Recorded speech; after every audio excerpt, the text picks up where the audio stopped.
What is up, everybody? It is JT Sports. I'm back to you guys with another video. This video, I'm here with my NFC South 2021 NFL draft grades. Going to be giving you guys my draft grades for all four teams in this division. If you guys haven't seen already, make sure that you guys check out my playlist up above. If you guys want to see my draft grades for all 32 teams in the NFL. I'm doing these division by division. Already covered the NFC East, and I already covered all the teams in the AFC, so make sure that you guys go ahead and check that out. Also, if you haven't already, like the video and subscribe to the channel, because listen, I upload some of the best offseason content that you will find on YouTube. I cover all 32 NFL teams. I break down what to expect from new coaches, new coordinators, who could be a breakout player for all 32 NFL teams. Like, I cover the NFL really in depth. Like, if you don't subscribe to the channel, you're missing out on some of the best content that you will find on YouTube. I also talk about college football as well. Like, I just love football in general. So if you love football and you're passionate about football just as much as I am, this is the right channel for you. Make sure that you guys go ahead and subscribe, because you're not going to want to miss the content that we're going to be throwing out over the next couple of months. So let's start off with the Carolina Panthers. Now, I feel like the Carolina Panthers had a really good draft. I gave them a B+. Now, they drafted cornerback J.C. Horn, 8th overall.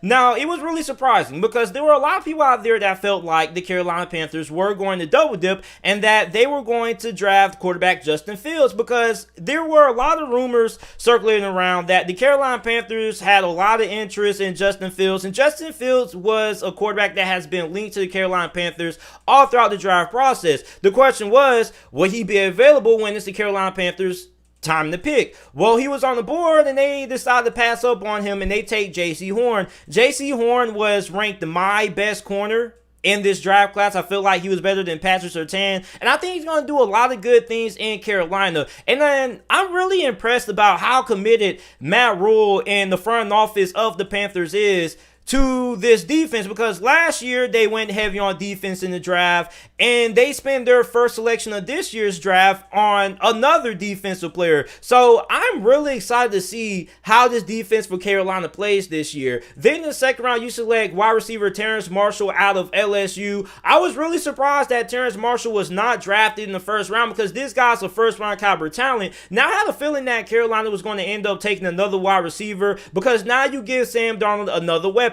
Okay, you have gotten rid of Curtis Samuel. He left for free agency to the Washington football team of Ron Rivera. So now you have Terrace Marshall, Robbie Anderson, and DJ Moore. Now, my biggest question was, okay, when was Carolina going to address the offensive line? So they do that in round 3. They select Brady Christensen out of BYU offensive tackle. Now, I wasn't really high on Brady Christensen, and a lot of people, when I was reading scouting reports on Brady Christensen, a lot of people had him projected to be like going between rounds 5 and 6. So Brady Christensen, my thing is Carolina going to be able to develop him to the point that he can be a serviceable starting offensive tackle? That remains to be seen. Then you select Chuba Hubbard, round 5. I like that pick up a lot. You get Chuba Hubbard, who is one of the best halfbacks in college football when he was fully healthy. He's going to be a good backup, a good second option behind Christian McCaffrey. When Christian McCaffrey needs a water break, Chuba Hubbard can come in and be that change of pace back. So overall, I think the Carolina Panthers had a really solid draft. I'm going to stick with my grade of giving them a B+. Moving on to the Atlanta Falcons. The Atlanta Falcons, man, I think they had a really underrated draft class. There's a lot of people that are hating on the Atlanta Falcons draft haul. I think they had an A- draft. That's at least my grade. I know everybody looks at things differently. You know, everybody gives out grades differently according to what they feel is important and whatnot. But me personally, I think Atlanta had a really good draft. I'm giving them an A-. Like, you select Kyle Pitts, 4th overall. Okay, so you pass on the quarterback. You don't take Justin Fields. All right, then you select safety Richie Grant, which I think is a huge upgrade, because Atlanta's secondary has been terrible for over the last 3 years. You select Richie Grant. He's a guy who should be able to come in right away, and he should be able to give you an instant impact there. Don't be surprised if Richie Grant ends up being a finalist for Defensive Rookie of the Year this year. That's how good I feel he is. Then you get offensive tackle Jalen Mayfield out of the University of Michigan. Now, Jalen Mayfield is labeled as a little bit of a project player, but I think he has a lot of potential to be a really good offensive tackle in this league. Then you also get Avery Avery Williams, cornerback out of Boise State in the 5th round. I like the Atlanta Falcons draft. I really do. Now, a lot of people aren't really high on Atlanta's draft like I am, because I've seen a lot of people give Atlanta a C, a B minus, but I really like this draft. Okay, you got Darren Hall as well out of San Diego State University. I like this draft a lot. I don't understand why a lot of people are hating on this draft. I think Atlanta had a really nice draft for a team that has a new regime in the front office and a new head coach in Arthur Smith, and I'm eager to see how Arthur Smith is going to utilize Kyle Pitts, because Arthur Smith is a guy who likes to utilize a lot of two tight end sets, but also you have to be able to line Kyle Pitts out wide in certain formations as well. They're going to line him up at wide receiver sometimes, because I just think that Kyle Pitts is just too good of a player just to strictly have him strictly playing tight end. I would like to see how Arthur Smith is going to utilize him. Is he going to line him out wide and use him how Florida used him, or are you just purely going to have him playing tight end? I really want to see how Kyle Pitts performs this year, because Kyle Pitts, really polarizing player.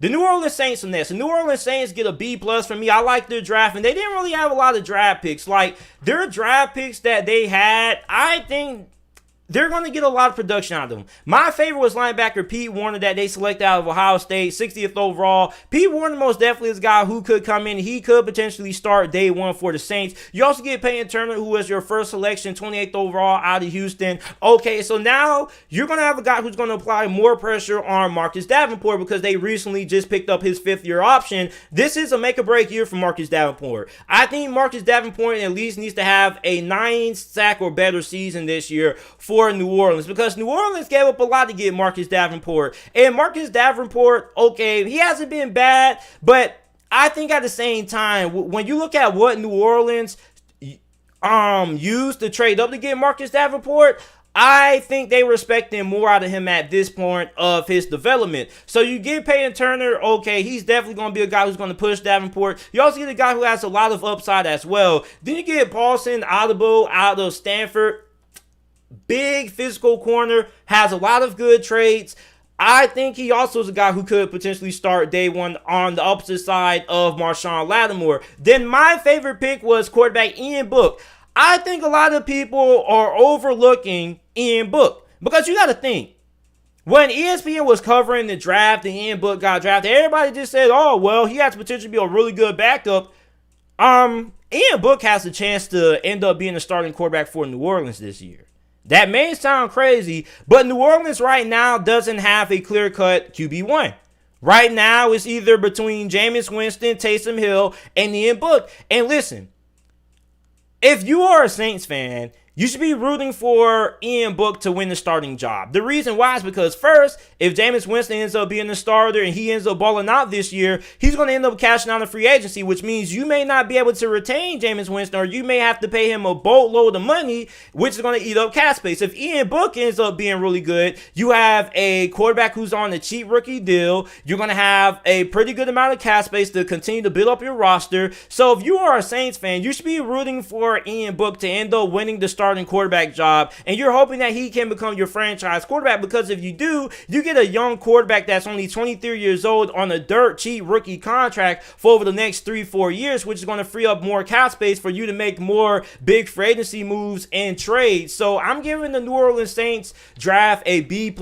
I really like the draft of the Saints, and I really like the fact that they took Ian Book. I think Ian Book has a chance to compete.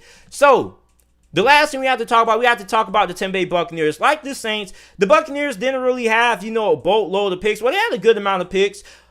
They didn't really have any big needs. Like, Tampa Bay is the most loaded team in all of football. So at this point, they were just going best player available. So you take edge rusher / linebacker Joe Teron out of the University of Washington. A lot of people like him a lot. Then you select Kyle Trask. So it looks like Kyle Trask is going to be the quarterback of the future when Tom Brady decides to hang up his cleats. And I think Kyle Trask is a really good successor to Tom Brady, because he's big. He's like 6'5", 6'4". He's not that athletic. He's just a pure pocket passer, but he moves around in the pocket really nicely. So you look at Bruce Arians. Bruce Arians has the label of the quarterback whisperer. So I'm going to be able to be seeing how just good Bruce Arians lives up to that title of being a quarterback whisperer, because now he's going to have a guy on Kyle Trask, a guy who can sit behind Tom Brady, learn for a couple of years, and then eventually take over the reins at quarterback for Tampa. Then you select wide receiver Jalen Darden out of North Texas. Jalen Darden reminds me a lot of Tavon Austin. Like, this guy is electric when he gets the ball in his hands. When this guy gets a little bit of space,